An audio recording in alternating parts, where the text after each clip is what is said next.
کومەلەیە جڤاکە کورد لە ئەڵمانیا کۆوەکە کوردیشە گیمایندێتێ ناسکردن سازیەکە مەزنیا کوردیە پەیوەندیên wê li gel hikûmeta Almanya li gel Parlemana Federal gelekî başin li gel rewêşkarê Almanya Olaf Scholz civiya. Serokê Kurdîşe Gemeinde Elî Ertan Toprak seroketiya şanda Kurdî kir. Di hevdîtinê de behsa Rojavayê Kurdistanê û tehdîdên Tirkî jî hate kirin. Komeleya civaka Kurd li Almanya da hemû civîn û hevdîtinên xwe de pirsa Kurdî, pirsa hemû Kurdên Rojavayê Kurdistanê û beşên din tîne ser maseyê. Di van demên dawê de jî bi giranî karê wê komeleyê li ser pirsa Kurdên Rojavayê Kurdistanê ye dixwaze lobiyeke xurt ji bo Rojava amade bike. Ev jî ew delegasyona ew şanda ku çûye li gel rewêşkarê Almanya Olaf Scholz civiya ye.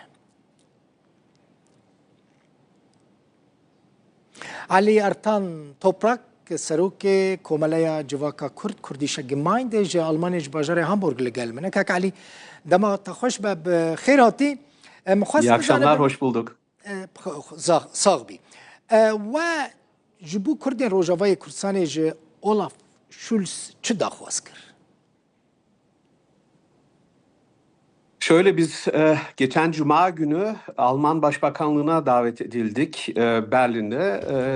Berlin'e tarafından o görüşmeye Olaf Scholz da katıldı. Ve civine Olaf Scholz'i beştar bu. Nûnerên cudayên PKK'ên Suriye beştar bûn ejî sernavê Kurdan li wê derê amade bûm.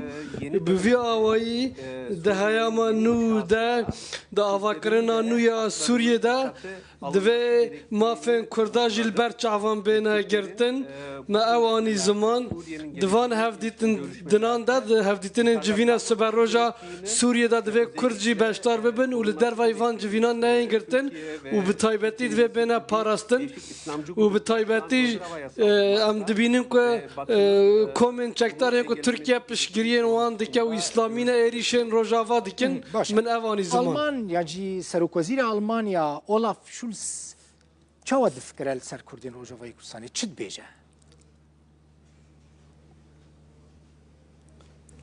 Olaf Scholz di wê civînê de yeni dönemde di heyama nû ya Sûriye'de ji bo ku demokrasî were Sûriye got ku divê hemû alî werin civînê û bi taybetî kêmîne û jin mafê wan li ber çavan bê wergirtin û got ew tişt ji bo wan gelekî giring e û divê çarçoveyê de jî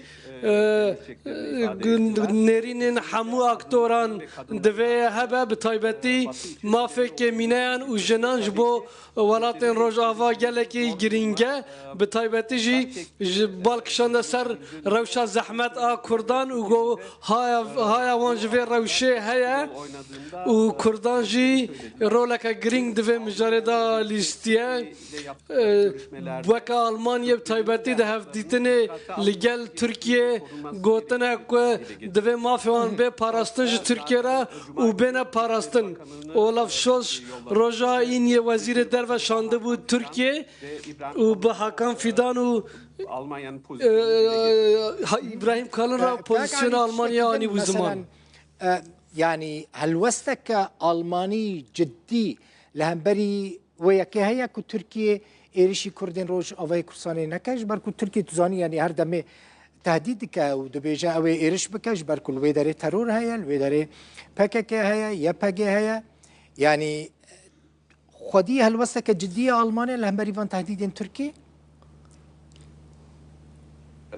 Şöyle bi vî awayî Almanya Federal Wezîra wê ya derve berî ku biçe Tirkiye ser Twitterê ragihand bi taybetî balkişan de ser Kobaniyê û got ku Kobaniye ji bo cîhana medenî semboleke û got ku divê mafê Kurdan bê parastin ji aliyê din ve jî got ku divê hesasiyetên Tirkiye jî li ber çavan bê girtin yani nêrîneke dîplomatîk anî ziman lê di hevdîtinê ku melgel Almanyayê kir gel Almanan me kir bi taybetî gotin ku di siberroja Sûriye'de divê mafê Kurdan jî hebe û pirsgirêkên ku hene divê birayên aştiyane werin çareserkirin.